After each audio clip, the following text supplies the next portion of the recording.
അപ്പോൾ നമ്മുടെ രാജ്യത്ത് നല്ല പത്രക്കാരുണ്ട്. ഈ പത്രവിപ്ലവം നടക്കേണ്ട സമയമാണ് ശരിക്കും. ഇപ്പോൾ കൃത്യമായിട്ട് നല്ല ഹൈജീനിക് പത്രവിപ്ലവം.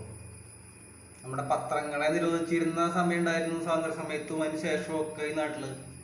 അപ്പോൾ പത്രക്കാർ ഇത്തിരി വീറോടിരിക്കുക. നമുക്ക് കുറച്ച് ഇൻഫർമേഷൻ ഫ്രണ്ട് പേജിൽ തന്നെ കൊടുക്കുക, നിങ്ങൾക്ക് പെട്ടെന്ന് അറിയാൻ പറ്റും. 1950 തൊട്ട് 2024 വരെ, അല്ലെ 1947 തൊട്ട് 2024 വരെ കേന്ദ്രം എത്ര പണം സംസ്ഥാനങ്ങൾക്ക് കൊടുത്തു, ഏതൊക്കെ ഡിപ്പാർട്ട്മെന്റിലേക്ക് എന്നുള്ളത് ഒരു എക്സൽ സ്റ്റൈലിൽ വേണം. അതിപ്പോൾ പറയാൻ പേപ്പറിൽ കൊടുക്കാൻ പറ്റില്ലല്ലോ. എത്ര ഇത് സംസ്ഥാനങ്ങൾക്ക് കൊടുത്തു, എത്രയാണ് സംസ്ഥാനങ്ങളിൽ ഇപ്പോഴത്തെ കടം, അത് 28 സംസ്ഥാനങ്ങളിലും തരംതിരിച്ചിട്ടൊരു വാർത്ത നിങ്ങൾ എനിക്ക് തരിക. എനിക്കെന്നല്ല, ജനങ്ങളെന്ന് നിലയ്ക്ക് തരിക. അതിൽ ഇല്ല അല്ല, നമുക്ക് നല്ലൊരു നമുക്കൊരു നല്ലൊരു ഗവൺമെന്റിനെ വാർത്തെടുക്കണം നമ്മൾ. ശരിക്കും അതിന്റെ സമയമാണ് ഇപ്പോൾ. ഈ ഇൻഫർമേഷൻ ജനങ്ങൾ അറിയണം. പിന്നെ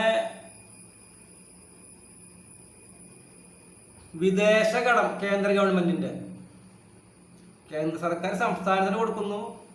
ഇതിൽ കേന്ദ്രം എന്ന പേരിൽ വിദേശത്ത് നിന്ന് ആരൊക്കെ കടം കൊടുത്തു, എന്തിന്?